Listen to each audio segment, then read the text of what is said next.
We had the best numbers ever, and we were using all forms of energy, all forms, everything.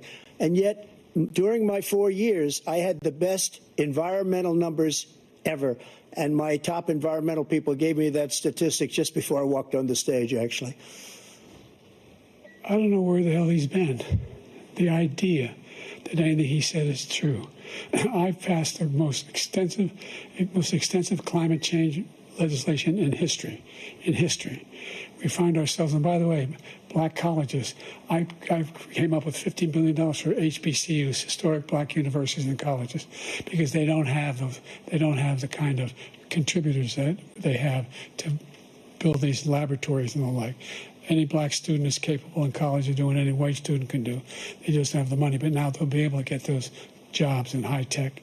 We're in a situation where the idea that he is claiming to have done something that had the cleanest water, he hadn't done a damn thing in the environment. He pulled out of the Paris Climate Accord. I immediately joined it because if we reach 1.5 degrees Celsius at any one point, there's no way back. The only existential threat to humanity is climate change, and he didn't do a damn thing about it. He must undo all that I've done. The Paris Accord was going to cost us $1 trillion, and China nothing, and Russia nothing, and India nothing. It was a ripoff of the United States. And I ended it because I didn't want to waste that money because they treat us horribly. We were the only ones. It was costing us money. Nobody else was paying into it. And it was a disaster. But everything that he said just now, I'll give you an example. I heard him say before insulin. I'm the one that got the insulin down for the seniors. I took care of the seniors. What he's doing is destroying all of our medical programs because the migrants coming in, they want everybody. And look, I have the biggest heart on the stage. I guarantee you that. And I want to take care of people. But we're destroying our country. They're taking over our schools, our hospitals, and they're going to be taking over Social Security. He is destroying Social Security, Medicare, and Medicaid. The idea is that we, in fact, we were the only ones of consequence who were not members of the Paris Accord. How can we do anything? We're not able to, the United States can't get its pollution under control. One of the largest polluters in the world, number one. We're making significant progress. By 2035, we will have cut pollution in half.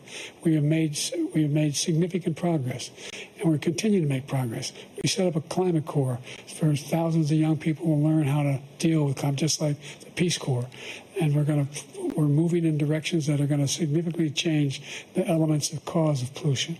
But the idea that he claims that he has the biggest heart up here and he's really concerned about pollution and about climate, I've not seen any indication of that.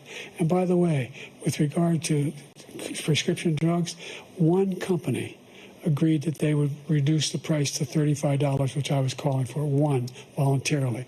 I made sure every company in the world, every pharmaceutical company, cannot have to pay. Thank you. And by the way, so every day, millions of Americans struggle just to make ends meet. For many older Americans, Social Security provides a critical lifeline. President Biden, if nothing is done to Social Security, seniors will see their benefits cut in just over 10 years. Will you name tonight one specific step that you're willing to take to keep Social Security solvent? Yes, make the very wealthy begin to pay their fair share. Right now, everybody making under $170,000 pays 6% of their income, of their paycheck, every single time they get a paycheck from the time of the first one they get when they're 18 years old. The idea that they're going to, I'm proposing that everybody, they pay, the millionaires pay 1%. 1%. So no one I would not raise the cost of Social Security for anybody under $400,000. After that, I began to make the wealthy begin to pay their fair share by increasing from 1% beyond to be able to guarantee the program for life. So you still have 82 seconds left. Are there any other measures that you think that would be able to help keep Social Security solvent, or is that one enough? Well, no, that one enough will keep it solvent. But the biggest thing I'll do if we defeat this man, because he wants to get rid of Social Security. He thinks there's plenty to cut in Social Security. He's wanting to cut Social Security and Medicare both times. And and if you look at the program put forward by the House Republican caucus that I believe supports, is in fact want to cut it as well. The idea that we don't need to protect our seniors is ridiculous. And by the way, the American public has greater health care coverage today than ever before. And on the ACA, as I said, you're in a circumstance where 400,000 people, 40 million people would not have insurance because they have a pre-existing condition. Only thing that allows them to have that insurance is the fact that they, in fact, are part of the ACA. And by the way, the other thing is we're in a situation where we talk about education for black communities. I've raised the amount of money for Pell Grants by another $8,000. So anybody making under $70,000 a year is going to be able to get $15,000 toward their tuition. He just doesn't know what he's talking about. Thank you, President Biden. President Trump. So I've dealt with politicians all my life. I've been on this side of the equation for the last 8 years. I've never seen anybody lie like this guy. He lies. I've never seen it. He could look you in the face about so many other things, too. And we mentioned the laptop. We mentioned Russia, Ukraine. Everything he does is a lie. It's misinformation and disinformation. The losers and suckers story that he made up is a total lie on the military. It's a disgrace. But Social Security, he's destroying it because millions of people are pouring into our country, and they're putting them onto Social Security. They're putting them onto Medicare, Medicaid. They're putting them in our hospitals. They're taking the place of our citizens. What they're doing to the VA, to our veterans, is unbelievable. Our veterans are living in the street, and these people are living in luxury hotels. He doesn't know what he's doing, and it's really coming back. I've never seen such anger in our country before. President Biden? The idea that veterans are not being taken care of, I told you before. And by the way, when I said suckers and losers, he acknowledged after that he fired that general. That general got fired because he's the one that acknowledged that that's what he said. He was the one standing with Trump when he said it, number one. Number two, the idea that we're going to be in a situation where all these millions and millions, the way he talks about it, illegal aliens are coming into the country and taking away our jobs. There's a reason why we have the fastest growing economy in the world, the reason why we have the most successful economy in the world. We're doing better than any other nation in the world. And by the way, those 15 Nobel laureates he talked about being phony, those 15 Nobel laureates, economists, they all said that if Trump is reelected, we're likely to have a recession. And inflation is going to increasingly go up. And by the way, worst president in history, 159 presidential scholars voted him the worst president in the history of the United States of America. President Biden, thank you so much. Let's turn to the cost of child care, which many American families struggle to afford. President Trump, both you and President Biden have tried to address this issue, but the average cost of child care in this country has risen to more than $11,000 a year per child. For many families, the cost of child care for 2 children is more than their rent. In your second term, what would you do to make child care more affordable?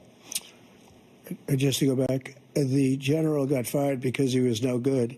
And if he said that, that's why he made it up. But we have 19 people that said I didn't say it, and they're very highly respected, much more so than him. The other thing is he doesn't fire people. He never fired people. I've never seen him fire anybody. I did fire a lot. I fired Comey because he was no good. I fired a lot of the top people at the FBI, drained the swamp. They were no good. Not easy to fire people. You'd pay a price for it, but they were no good. I inherited these people. I didn't put them there. I didn't put Comey there. He was no good. I fired him. This guy hasn't fired anybody. He never fires. He should have fired every military man that was involved with that the Afghanistan horror show, the most embarrassing moment in the history of our country. He didn't fire. Did you fire anybody? Did you fire anybody that's on the border that's allowed us to have the worst border in the history of the world? Did anybody get fired for allowing 18 million people, many from prisons, many from mental institutions? Did you fire anybody that allowed our country to be destroyed? Joe, our country is being destroyed as you and I sit up here and waste a lot of time on this debate. This shouldn't be a debate. He is the worst president. He just said about me because I said it. But look, he's the worst president in the history of our country. He's destroyed our country. Now, all of a sudden, he's trying to get a little tough on the border. He came out with a nothing deal, and it reduced it a little bit, like this much. It's insignificant. He wants open borders. He wants our country to either be destroyed or he wants to pick up those people as voters.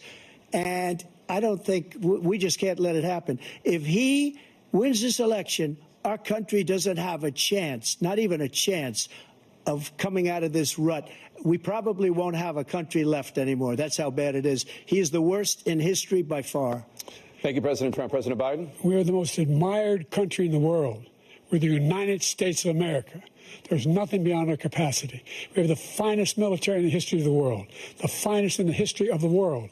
No one thinks we're weak. No one wants to screw around with us. Nobody, number one.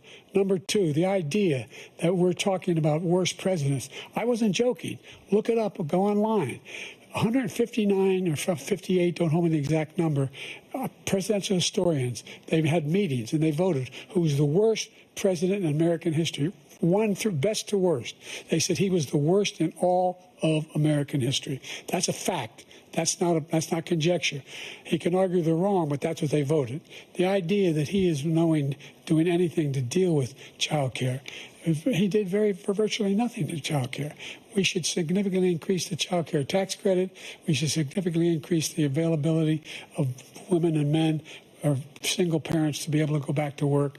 And we should encourage businesses to have. Thank you, President Biden. President Trump, the question was about what would you do to make child care more affordable, if you want to take your minute. Just so you understand, we have polling, we have other things that they rate him the worst because what he's done is so bad.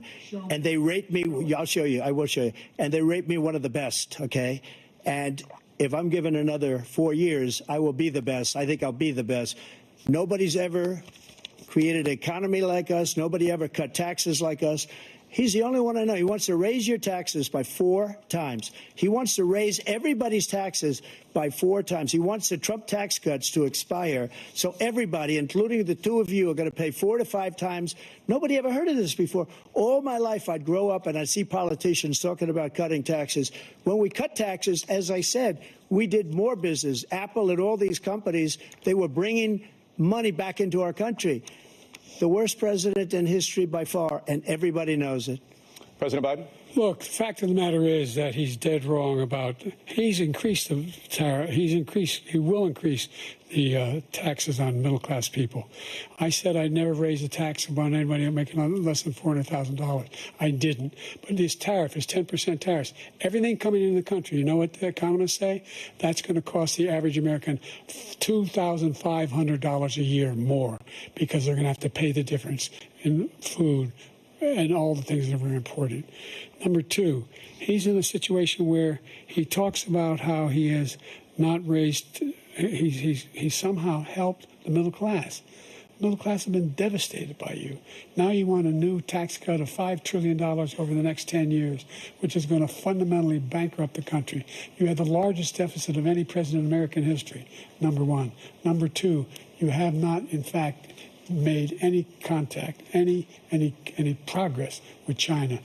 We are the lowest trade deficit with China since 2010. Thank you, President Biden. You lost. Thank you, President Biden. Let's discuss an epidemic impacting millions of Americans that both of you have made a top priority in your first term, the opioid crisis. And for both of you, the number of overdose deaths in this country has gone up. Under your term, it went up. Under your term, it has gone up. Former President Trump, despite the efforts that both of you have made, more than 100,000 Americans are dying from overdoses every year, primarily from fentanyl and other opioids. What will you do to help Americans right now in the throes of addiction who are struggling to get the treatment they need? To finish up, we now have the largest deficit in the history of our country under this guy. We have the largest deficit with China. He gets paid by China. He's a Manchurian candidate. He gets money from China. So I think he's afraid to deal with them or something. But do you notice he never took out my tariffs because we bring in so much money with the tariffs that I imposed on China. He never took them away. He can't because it's too much money. It's tremendous. And we saved our steel industries, and there was more to come, but he hasn't done that. But he hasn't cut the tariffs because he can't, because it's too much money. But he's got the largest deficit in the history of our country, and he's got the worst situation with China. China's going to own us if you keep allowing them to do what they're doing to us as a country. They are killing us as a country, Joe, and you can't let that happen. You're destroying our country. So, President Trump, you have 67 seconds left. The question was, what are you going to do to help Americans in the throes of addiction right now who are struggling to get the treatment they need? Jake, we were doing very well at addiction until the COVID came along. We had the 2.5, almost 3 years of like nobody's ever had before, any country, in every way. And then we had to get tough. And it was the drugs pouring across the border were it started to increase. We got great equipment. We bought the certain dog that's the most incredible thing that you've ever seen, the way they can spot it. We did a lot, and we were getting very low numbers, very, very low numbers. Then he came along. The numbers, have you seen the numbers now? It's not only the 18 million people that I believe is even low, because the gotaways, they don't even talk about gotaways. But the numbers of the amount of drugs and human trafficking in women coming across our border, the worst thing I've ever seen, at numbers that nobody's ever seen under him because the border's so bad. But the number of drugs coming across our border now is the largest we've ever had by far. President Trump, thank you. President Biden? Fentanyl and the byproducts of fentanyl went down for a while. And I wanted to make sure we use the machinery that can detect fentanyl, these big machines that roll over everything that comes across the border.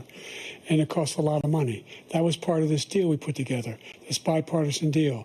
More fentanyl machines, more be able to detect drugs, more numbers of agents, more numbers of all the people at the border. And when we had that deal done, he called his Republican colleagues, said, "Don't do it. It's going to hurt me politically." No, he never argued it's not a good bill. It's a really good bill. We need those machines. We need those machines.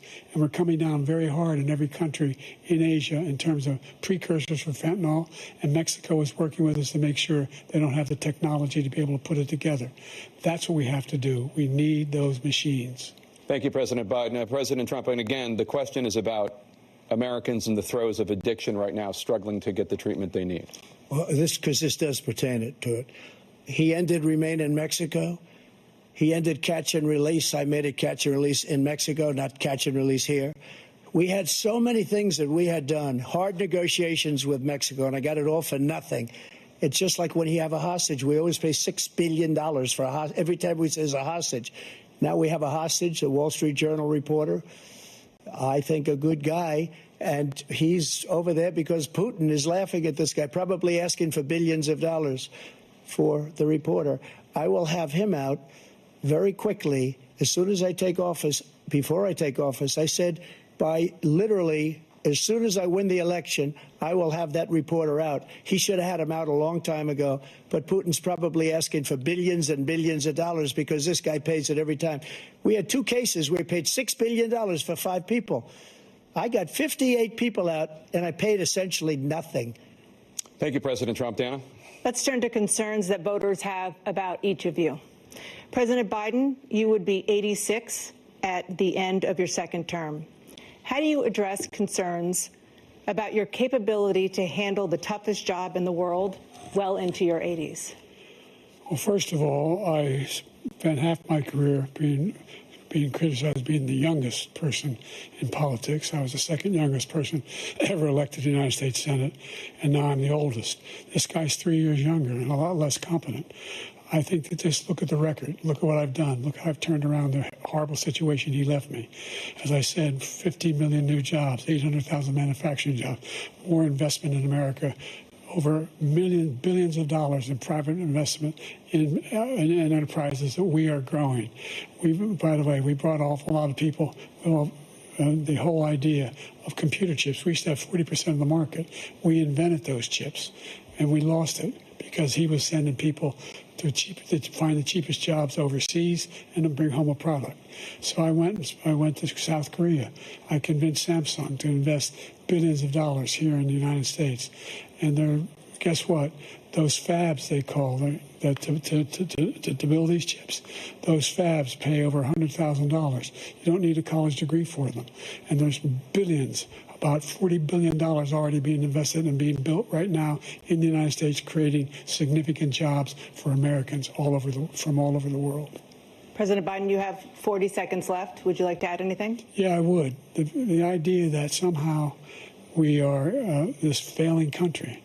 I never heard a president talk like this before. we're the envy of the world. Name me a single major country president who wouldn't trade places with the United States of America for all our problems and all our opportunities. We're the most progressive country in the world in getting things done. We're the strongest country in the world. We're a country in the world who keeps our word, and everybody trusts us. All of our allies and those who he coddles up to, from Kim Jong-un, he sends love letters to, and Putin, etc. They don't want to screw around with us. Thank you. Former President Trump, to follow up, you would be 82 at the end of your second term. What do you say to voters who have concerns about your capabilities to serve? Well, I took 2 tests, cognitive tests. I aced them, both of them, as you know. We made it public. He took none. I'd like to see him take one, just one, a real easy one. Like go through the first 5 questions. He couldn't do it. But I took 2 cognitive tests. I took physical exams every year. And, you know, we knock on wood wherever we may have wood, that I'm in very good health. I just won 2 club championships, not even senior, 2 regular club championships. To do that, you have to be quite smart, and you have to be able to hit the ball a long way, and I do it. He doesn't do it. He can't hit a ball 50 yards. He challenged me to a golf match. He can't hit a ball 50 yards. I think I'm in very good shape. I feel that I'm as in good a shape as I was 25, 30 years ago. Actually, I'm probably a little bit lighter, but I'm in as good a shape as I was years ago. I feel very good. I feel the same. But I was willing to take a cognitive test. And you know what? If I didn't do well, I aced them. Dr. Ronnie Jackson, who's a great guy when he was White House doctor. And then I took another one, a similar one. And one of them said they've never seen anybody ace him. Thank you. President Biden? You can see he is 6'5" and only 223 pounds, or 235 pounds. Well, you said 6'4", 200. Well, anyway, that's what anyway, just take a look at what he says he is and take a look at what he is. Look, I'd be happy to have a driving contest with him. The reason I got my handicap, which when I was vice president, down to a 6. But by the way, I told you before, I'm happy to play golf with you if you carry your own bag. Think you can do it? That's the biggest lie, that he's a 6 handicap of all. I was an 8 handicap. Yeah. 8. Never. But I have, you know how many? I've seen you swing. I know you swing. Let's not act like children. President Trump, we're going to turn Let's not act like children. to a specific concern that voters have about you. Will you pledge tonight that once all legal challenges have been exhausted, that you will accept the results of this election, regardless of who wins, and you will say right now that political violence in any form is unacceptable? Well, I shouldn't have to say that, but of course I believe that. It's totally unacceptable. And if you would see my statements that I made on Twitter at the time, and also my statement that I made in the Rose Garden, you would say it's one of the strongest statements you've ever seen. In addition to the speech I made in front of, I believe, the largest crowd I've ever spoken to, and I will tell you, nobody ever talks about that. They talk about a relatively small number of people that went to the Capitol, and in many cases were ushered in by the police. And as Nancy Pelosi said, it was her responsibility, not mine. She said that loud and clear. But the answer is, if the election is fair, free, and I want that more than anybody. And I'll tell you something. I wish he was a great president, because I wouldn't be here right now. I'd be at one of my many places enjoying myself. I wouldn't be under indictment because I wouldn't have been his political opponent, because he indicted me because I was his opponent. I wish he was a great president. I would rather have that. I wouldn't be here. I don't mind being here. But the only reason I'm here is he's so bad as a president that I'm going to make America great again. We're going to make America great again. We're a failing nation right now. We're a seriously failing nation. And we're a failing nation because of him. His policies are so bad. His military policies are insane. They're insane. These are wars that will never end with him. He will drive us into World War III, and we're closer to World War III than anybody can imagine. We are very, very close to World War III, and he's driving us there. And Kim Jong-un and President Xi of China, Kim Jong-un of North Korea, all of these, Putin, they don't respect him. They don't fear him. They have nothing going with this gentleman, and he's going to drive us into World War III. You want a World War III, let him follow and win, and let Putin say, do what you want, NATO. Just do what you want. There's a thing called Article 5. An attack on one is an attack on all, and required response. The idea the idea. I can't think of a single major leader in the world who wouldn't trade places with the job I've done and what they've done. Because we are a powerful nation. We have wonderful people. It's because of the people, not me. It's because of the American people. They're capable of anything, and they step up when they're needed. And right now, we're needed. We're needed to protect the world because our own safety is at stake. And again, you want to have a war, just let Putin go ahead and take Kyiv, make sure they move on, see what happens in Poland, Hungary, and other places along that border. Then you have a war. President Trump, as I come back to you for a follow-up, the question was, will you accept the results of this election, regardless of who wins? Just to finish what he said, if I might, Russia, they took a lot of land from Bush. They took a lot of land from Obama and Biden. They took no land, nothing from Trump, nothing. He knew not to do it. He's not going to play games with me. He knew that. I got along with him very well, but he knew not to play games. He took nothing from me. But now he's going to take the whole thing from this man right here. That's a war that should have never started. It would have never started ever with me. And he's going to take Ukraine. And, you know, you asked me a question before, would you do this? He's got us in such a bad position right now with Ukraine and Russia because Ukraine's not winning that war. He said, I will never settle until such time. They're running out of people. They're running out of soldiers. They've lost so many people. It's so sad. They've lost so many people, and they've lost those gorgeous cities with the golden domes that are 1,000 years old, all because of him and stupid decisions. Russia would have never attacked if I were president. President Trump, the question was, will you accept the results of the election, regardless of who wins? Yes or no, please. If it's a fair and legal and good election, absolutely. I would have much rather accepted these. But the fraud and everything else was ridiculous. And if you want, we'll have a news conference on it in a week, or we'll have another one of these in a week. But I will absolutely, there's nothing I'd rather do. It would be much easier for me to do that than I'm running again. I wasn't really going to run until I saw the horrible job he did. He's destroying our country. I would be very happy to be someplace else, in a nice location someplace. And again, no indictments, no political opponent stuff, because it's the only way he thinks he can win. But unfortunately, it's driven up my numbers and driven them up to a very high level because the people understand it. Well, let's see what your numbers are when this election is over. Let's see. You're a whiner. When you lost the first time, you continued, you appealed and appealed to courts all across the country. Not one single court in America said any of your claims had any merit, state or local, none. But you continue to provoke this lie about somehow there's all this misrepresentation, all this stealing. There is no evidence of that at all. And I tell you what, I doubt whether you'll accept it because you're such a whiner. The idea, if you lose again, you accepting anything, you can't stand the loss. Something snapped in you when you lost the last time. We'll be right back with more from the CNN presidential debate, live from Georgia. There will be a lot to say about what is going on in this debate. You're going to get our reaction as soon as it is over. Plus, we've got California Governor Gavin Newsom. He's going to be joining us here live on MSNBC. We've got every moment of this debate right till the bitter end coming up. Stay with us.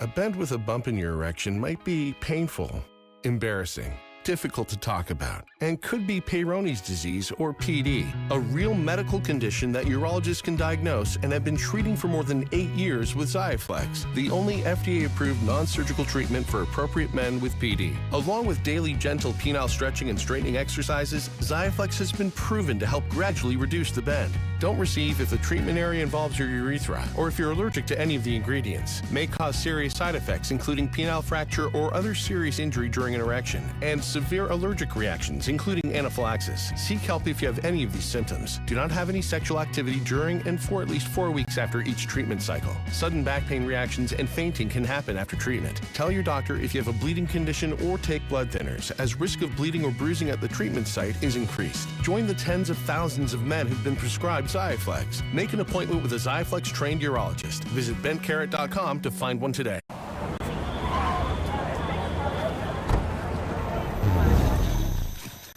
Introducing Ned's Plaque Psoriasis. Ned, what are you wearing? He thinks his flaky red patches are all people see. Otezla is the #1 prescribed pill to treat plaque psoriasis.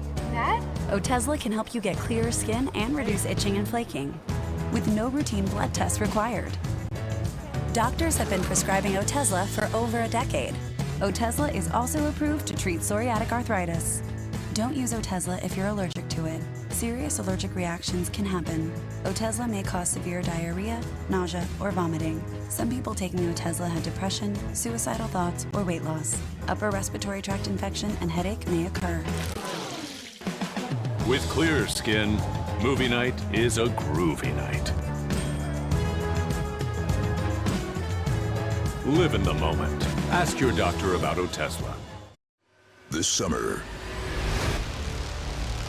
experience the next frontier in footlong snacking. Introducing new $3 footlong dippers. Chicken and cheese, pepperoni and cheese, and double cheese. All with your choice of dipping sauce. The world might not be ready for them. But at $3 a pop, your wallet definitely is. Find the dip that hits at Subway today. Can I get you anything besides water?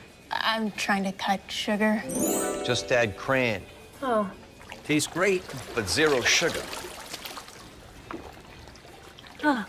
You're all right. Numbers. They never lie.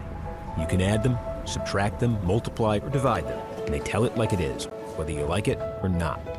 Because numbers don't have opinions. They don't lean politically to the left or to the right. They might seem dry, but they tell very human stories. Stories about the candidates, about the voters, about the country. In the end, numbers tell stories that words alone can't. And when you look at the world through numbers, somehow it all adds up. It is now time for the candidates to deliver their closing statements as predetermined by a coin toss. We're going to begin with you, President Biden. You have 2 minutes. We've made significant progress from the debacle that was left by President Trump in his last term. We find ourselves in a situation where, number one, we have to make sure that we have a fair tax system. I ask anyone out there in the audience or anyone out watching this debate, do you think the tax system is fair? The fact is that I said nobody even making under $400,000 had a single penny increase in their taxes and will not. And if I'm reelected, that'll be the case again. But this guy has increased your taxes because of the deficit, number one. He's increased inflation because of the debacle he left after the way he handled the pandemic. And he finds himself in a position where he now wants to tax you more by putting a 10% tariff on everything that comes into the United States of America. What I did, when, for example, he wants to get rid of the ability of Medicare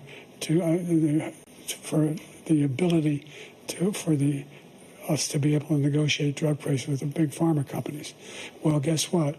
We got it down to $35 for insulin instead of $400. No more than $2,000 for every senior, no matter how much prescription they need. You know what that did? That reduced the federal debt by $160 billion over 10 years because the government doesn't have to pay the exorbitant prices.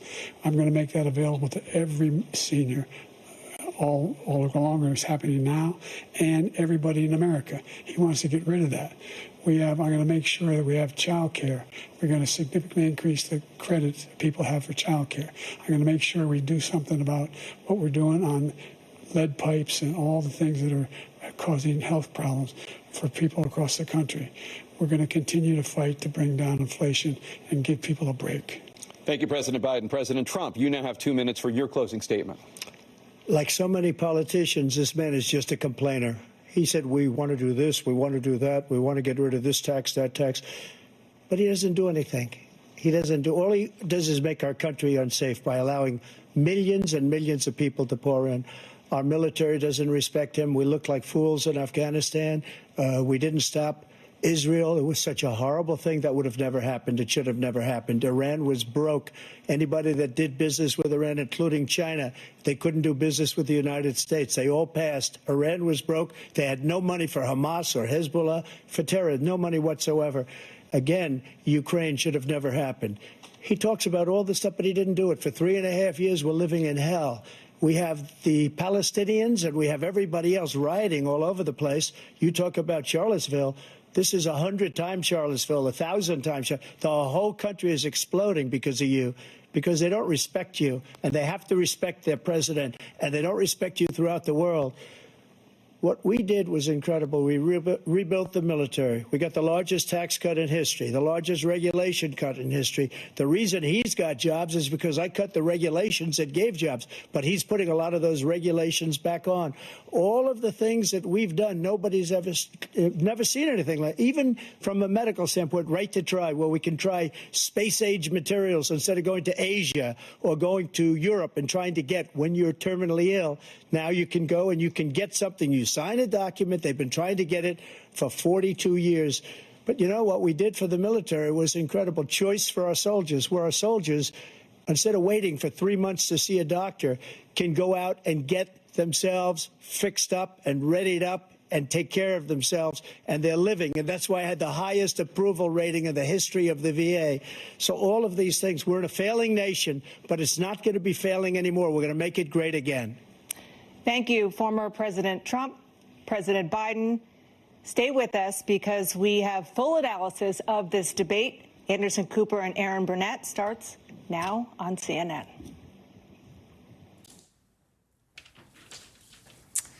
And that is the first presidential debate of the 2024 election cycle at a very unusual time with very unusual format. And I think with probably strange results. I mean, we'll see the response from both sides. But if you're the Biden campaign, I think you wish that this night will be remembered in reverse as the president became sort of stronger, including literally his voice, the strength of his voice over the course of the night, probably peaking towards the very, very end of the debate. For the Trump campaign, I think it's fair to say it was the inverse. President Trump, just in terms of his coherence and finishing a sentence and seeming to be in control of his own emotions, started off as strong as he was. The strongest point for him was at the very beginning of the debate, and then over the course of the night, he became less coherent and more visibly flustered.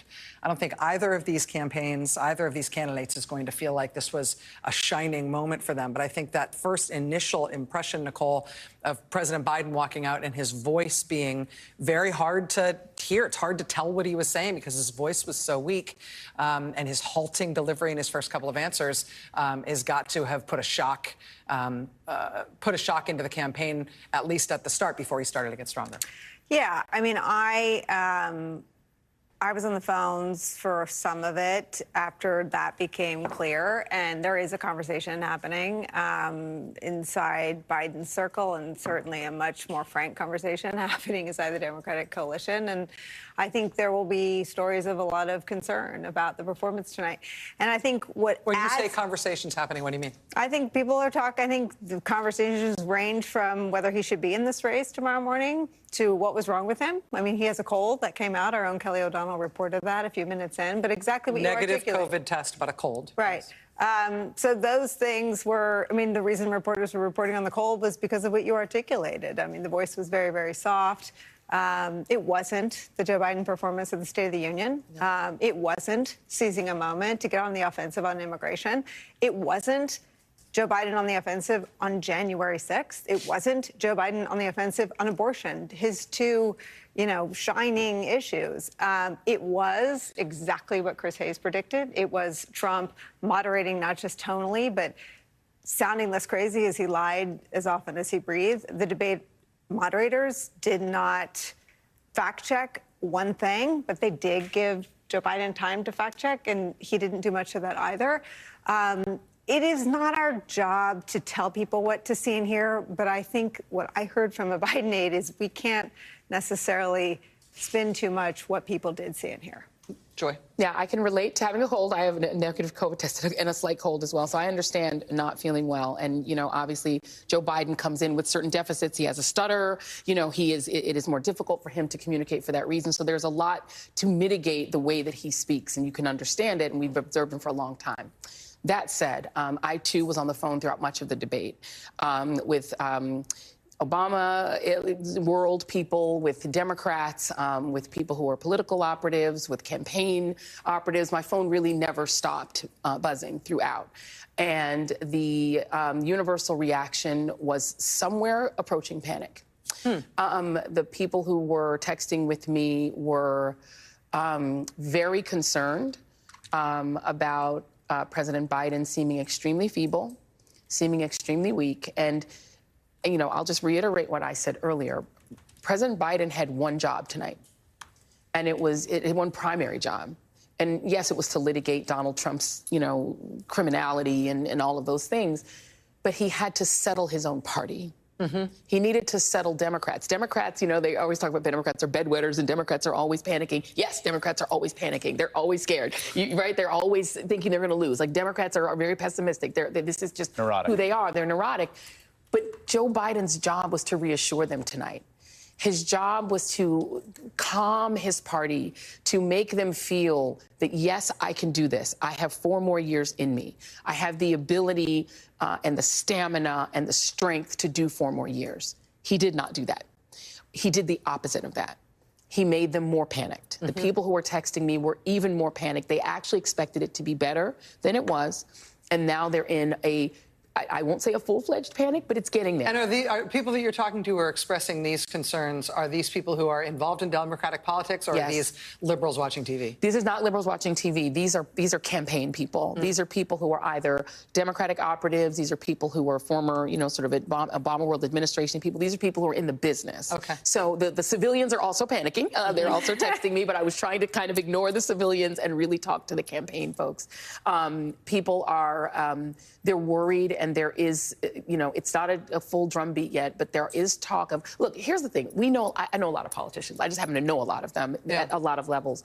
They all believe that they have a unique ability to run the race that they passionately want to run. And I know for a fact that Joe Biden passionately believes that he is the only person who can beat Donald Trump, and he has evidence of it because he did it before. Right. He knows that he has certain demographic strengths that Donald Trump cannot counter. He is the real working-class white guy that's actually Donald Trump's base, so he knows how to talk to them. He believes that he is the only person that can do it. The problem is, after tonight, his party doesn't believe that. I want to hear from Lawrence and Chris as well. I first want to go to our colleague Alex Wagner, who is on site in Atlanta. She has been watching the debate in the spin room. Alex, what's the reaction that you've been hearing there? I'm not going to put a fine sheen on it or a spin on it, even though I'm in the spin room, Rachel. There has been a uniformly negative reaction to Biden's performance tonight.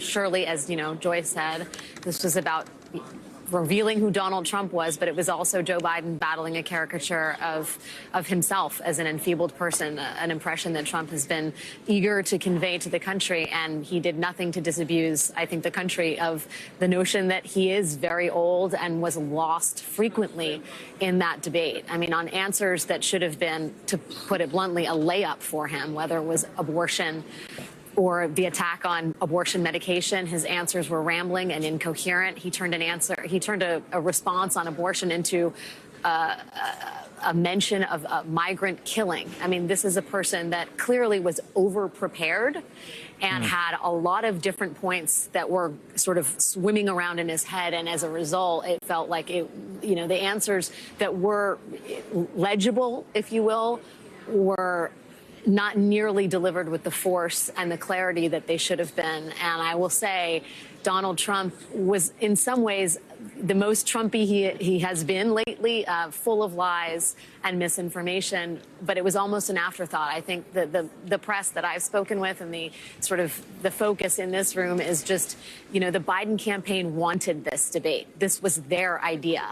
And this is what happened as part of their strategy. It is confounding. We were told earlier this evening that the Biden spin team would be only making brief remarks in the room. And I don't know whether that is indicative of a group of people who understood the weaknesses that their candidate had in advance of this debate. But you can surely understand the logic of that after the fact. Alex, we've just had confirmation just while we have been speaking with you just this moment that in just a moment we're going to have Vice President Kamala Harris joining us live. So that's going to happen here just within a matter of moments. Lawrence, I also want to get your response. I think one of the interesting things that Alex said there was that some of the poor coherence and poor answers from Donald Trump are being viewed as standard Trump and therefore not newsworthy, while the performance from President Biden is being viewed as newsworthy because it came in below expectations. Yeah, in any sort of normal universe, you would think the candidate who during the presidential debate said, "I didn't have sex with a porn star," was the loser of that debate. Yeah. That would be the normal scorecard. So let's just remember that so far, the only thing we've been concentrating on here is optics, that thing we call optics, and in this case also audio because of the aging voice of Joe Biden. But the question is that we don't know the answer to is voters out there who went into this debate thinking they're for Biden or they're for Trump or thinking whatever they were thinking. What in this debate of substance that was true, if anything, moved their vote? So if you really wanted to look at it in terms of what is it supposed to be, it's supposed to be an illuminating forum in which you learn something about a candidate that you didn't know before that is true, not that you learn a lie from the candidate. That's not what the objective is. But given that the optics is the way the game is played, what we don't yet know, and we'll know in polling a week from now or so, is what was the effect of all of this? Mm-hmm. What was the effect of the guy who said, I did not have sex with the porn star? What was the effect of the convicted criminal candidate pointing to the other candidate and calling him a criminal? What is the effect of all of that back and forth? And I think we're guessing about what the effect is of the realization that Joe Biden is actually as old as his birth certificate says he is. His voice is that old, too, but he's 10 years younger than Warren Buffett. And both of them have a job that is essentially making decisions. And what was not shown to me in a way that was true in that debate is that Joe Biden has made bad decisions in the presidency. I don't see the set of bad decisions. And what was done in the Biden presidency was certainly underdeveloped in a debate where you never heard the word infrastructure, for example. Like, it was pretty underdeveloped as this went on. And that has a lot to do with the nature of the rules of these debates. I think what you just put your finger on to me is sort of the whole issue around where we find ourselves. The job of the president is making decisions. The job of a presidential candidate is to communicate. Mm-hmm. It just is. That's the job. It's a communications job. It is talking to people and communicating them, persuading them, trying to get people who don't agree with you. And I think Joe Biden has a very good record on making decisions, and I think he's a very poor communicator right now. And that inability to communicate, I mean, I see this all the time. We will cover things on our show all the time. This big OPEC oil trade they did, where they bought high, they bought oil very cheap and then they sold very high. They made all this money and it kind of broke the back of OPEC. And people say, I didn't know that. Yeah. Well, that's awesome. That's cool. Joe Biden should be the person communicating that. Joe Biden is not good at communicating his own record. Mm-hmm. And in the context of a campaign right now, his job, number one, is communicating.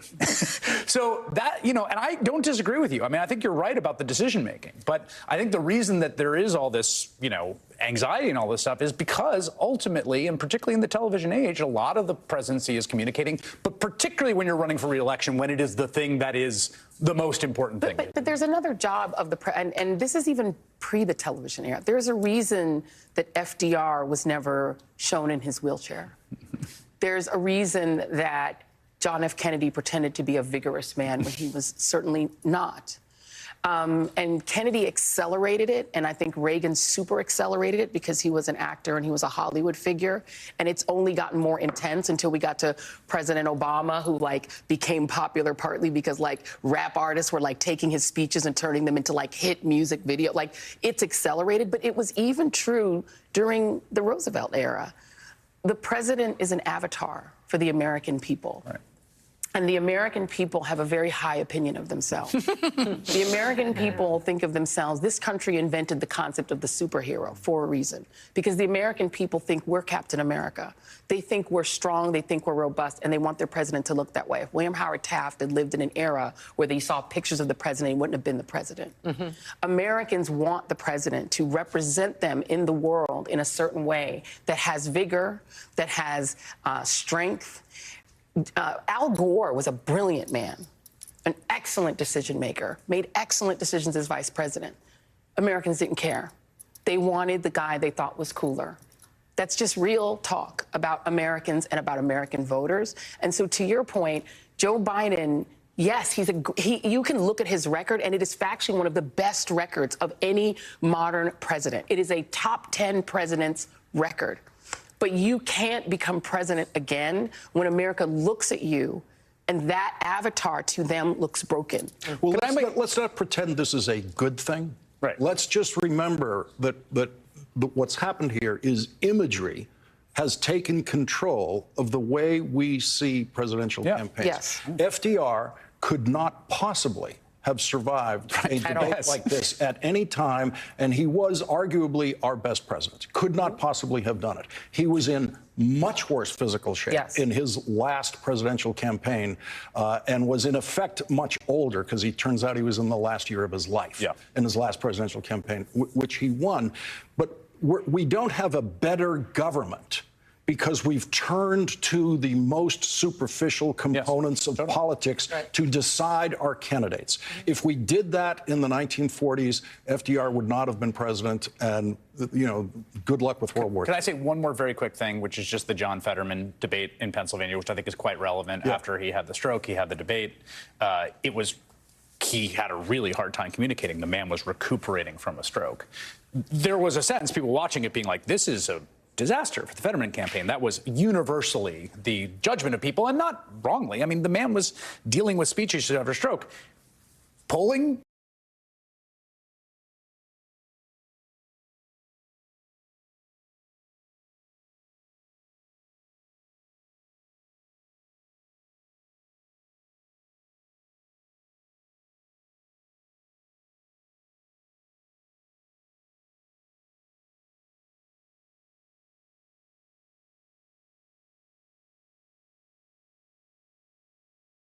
panel, it's kind of a DEFCON 1 moment. I do think Lawrence and Chris give a very important caveat. Listen, I've been deeply involved in presidential campaign debates. Some went well, some didn't go well. The only thing that matters, and you won't really know for 3 or 4 days, is how the voters that will decide this election will react. I would also add, I have deep suspicion that Donald Trump with swing voters bombed as well. And that's the tragedy.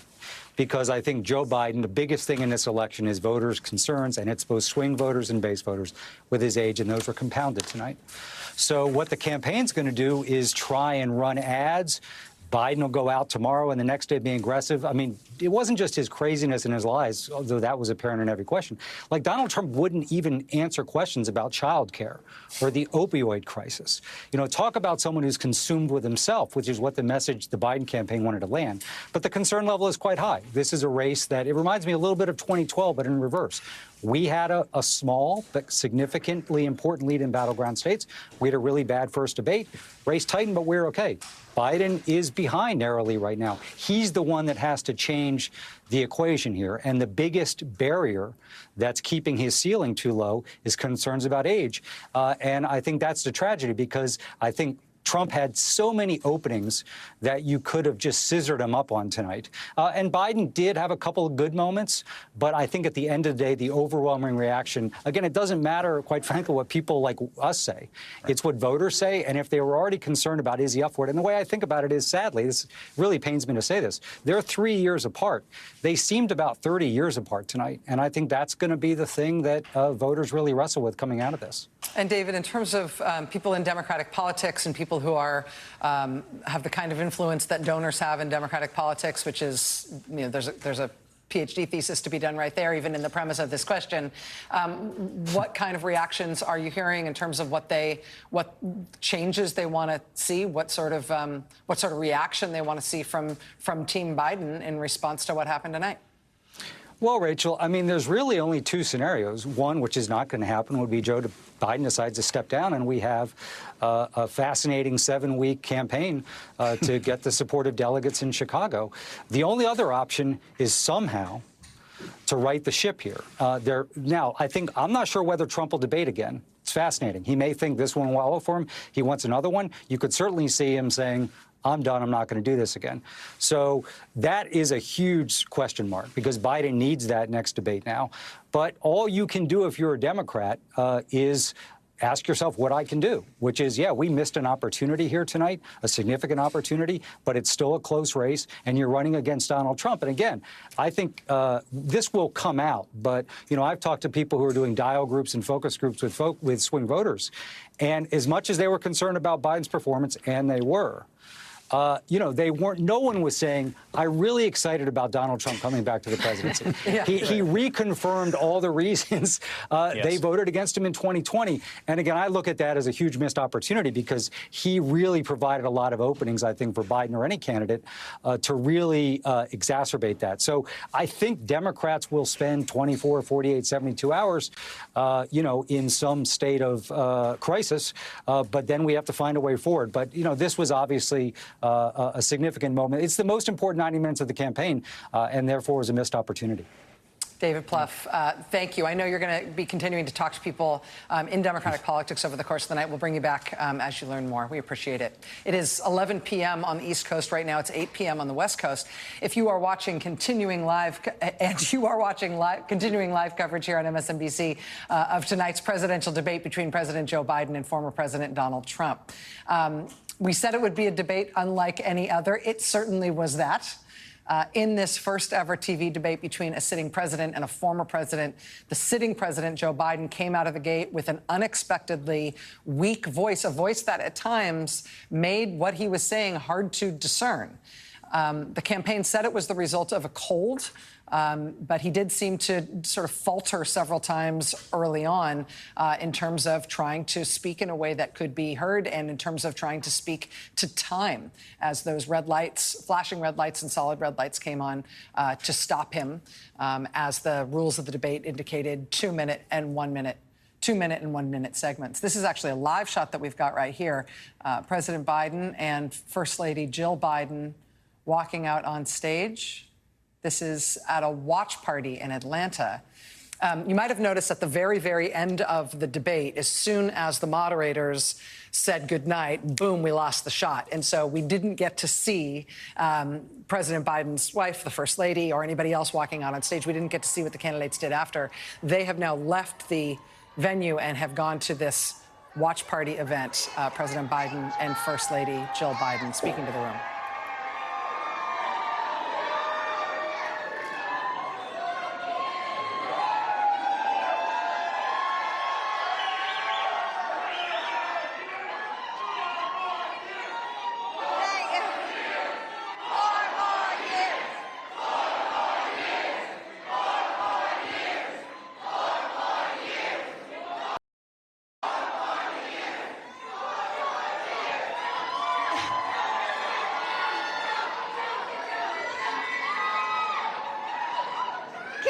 I can't thank you all enough for staying and for being here and for all your support.